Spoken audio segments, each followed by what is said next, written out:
Assalamualaikum warahmatullahi wabarakatuh. Perkenalkan, nama saya Rana Anggraini dari kelas manajemen Sabtu Pagi A, Universitas Dian Nusantara.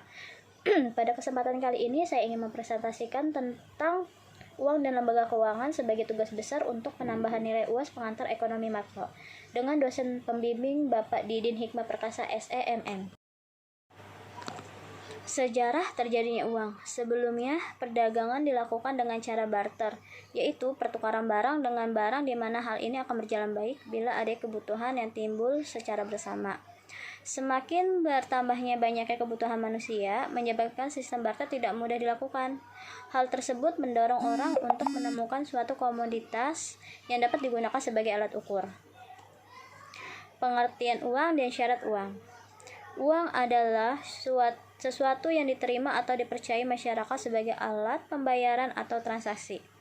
Syarat suatu komoditas dapat dijadikan sebagai uang adalah: yang pertama, tahan lama; yang kedua, nilainya stabil; yang ketiga, mudah dibawa; yang keempat, jumlah yang mencukupi; dan yang kelima, dapat dibagi dalam satuan lebih kecil.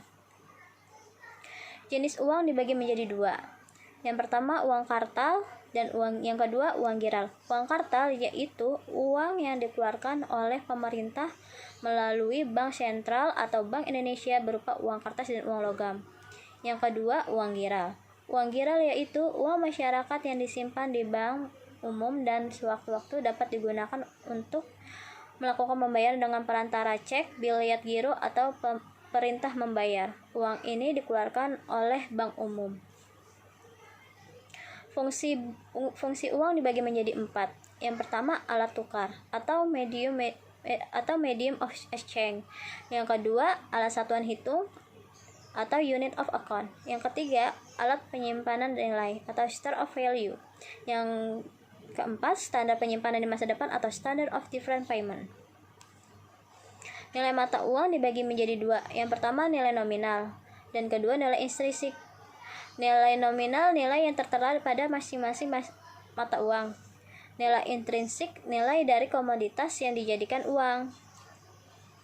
Pengertian lembaga keuangan. Lembaga keuangan lembaga yang mempunyai kegiatan utama menghimpun dan menyalurkan dana dengan motif untuk mendapatkan keuntungan. Lembaga keuangan ini terdiri dari 2, yaitu yang pertama, lembaga keuangan bank atau LKB, yang kedua lembaga keuangan bank atau LKBB.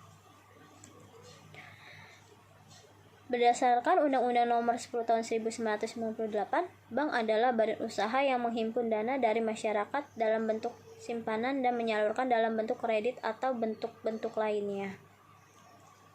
Tugas pokok perbankan. Yang pertama, menghimpun dana dari masyarakat dalam bentuk simpanan. Yang kedua, menyalurkan dana ke masyarakat dalam bentuk kredit. Yang ketiga, memberikan jasa lainnya seperti transfer uang, menerima pembayaran listrik, telepon, pajak, dan lain-lain. Jenis-jenis bank. Jenis bank ini dibagi menjadi 3. Yang pertama, bank umum. Bank yang dalam kegiatan utamanya memberikan jasa dalam lalu lintas pembayaran. Yang kedua, bank pengkreditan rakyat. Bank yang dalam kegiatannya tidak memberikan jasa dalam lalu lintas pembayaran. Yang ketiga, bank sentral. Bank yang bertugas mengatur peredaran uang. Atau di Indonesia bernama Bank Indonesia. Lembaga keuangan bank. Berbeda dengan bank, lembaga ini tidak diizinkan menghimpun dana dalam bentuk tabungan. Kegiatan utamanya adalah menghimpun dana dalam bentuk kertas berharga dan kemudian menyalurkan untuk membiayai kegiatan investasi perusahaan atau konsumsi individu. Jenis-jenis lembaga keuangan bank. Yang pertama, pasar modal merupakan pasar tempat. Jenis-jenis lembaga keuangan bank. Yang pertama, pasar modal merupakan pasar tempat pertemuan dalam melakukan transaksi antara pencari dana dengan para penanam modal dengan instrumen utama saham dan obligasi. Yang kedua, koperasi simpan pinjam, yaitu menghimpun dana dari anggotanya kemudian menyalurkan kembali dana tersebut kepada para anggota koperasi dan masyarakat umum. Yang ketiga, perusahaan penggadaian merupakan lembaga keuangan yang menyediakan fasilitas pinjaman dengan jaminan tertentu. Yang keempat, perusahaan sewa guna usaha lebih ditekankan kepada pembiayaan barang-barang modal yang diinginkan oleh nasabahnya. Yang kelima, perusahaan asuransi merupakan perusahaan yang bergerak dalam usaha pertanggungan. Yang ketujuh, perusahaan ajak piutang merupakan yang usahanya adalah mengambil ahli pembayaran kredit suatu perusahaan dengan cara mengambil kredit bermasalah.